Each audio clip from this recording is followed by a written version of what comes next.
तदेहा ध्यानेन याम पदयो पदवीं सखेते।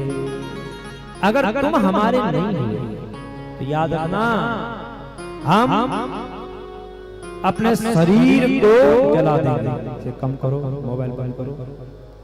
हम अपने शरीर को जला देंगे। हमें जीवन दान दो, हम तुम्हारी दासियां हैं।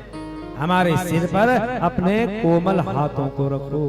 गोपियों के सुंदर भाव समर्पणता को देख करके भगवान मुस्कुराए। गोपियों ने भगवान श्री कृष्ण को घेर लिया और भगवान का गुणानुवाद करने लग गई। भगवान गोपियों को संग लेकर के उनका सम्मान करते हुए यमुना तट पर ले आते।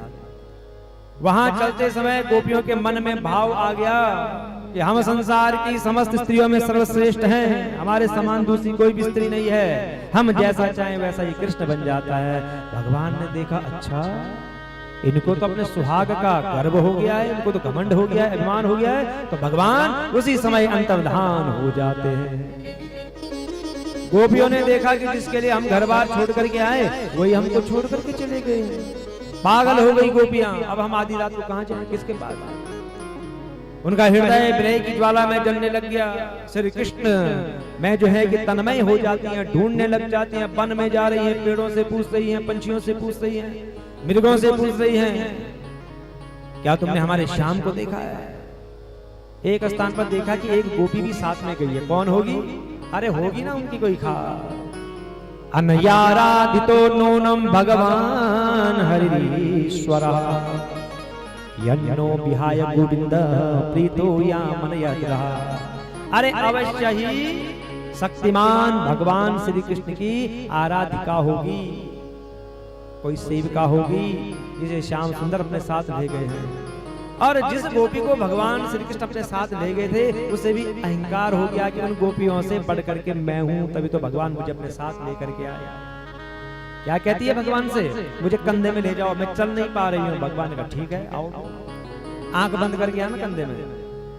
भगवान ने कहा जब मैं बोलूंगा बैठ तभी बैठना।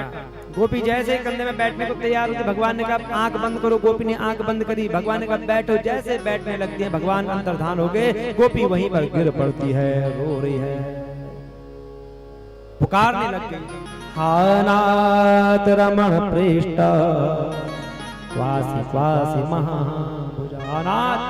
हे रमण तुम कहाँ चले गए मुझे छोड़ करके? उसी समय अन्य गोपियां भी ढूंढती ढूंढती आ गई। क्या हो गया बहन? अरे होना क्या है, मुझे छोड़ करके चले गए। उस गोपी की व्यथा सुन करके सभी मिलकर के ढूंढने लग गई। घना अंधकार हो गया। गोपियों का मन केवल श्री कृष्ण में था। सब की सब जो है कि सुध बुध खो गई, पागल हो गई। और वहीं जो है कि यमुना जी के तट पर आई और रो रही है, भगवान को याद कर रही है, विरह गीत गा रही है, बुला रही है भगवान को, आओ न करें। गोपियो जयति तेधिकं जन्मना प्रजा सयत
कनो भवा अखिल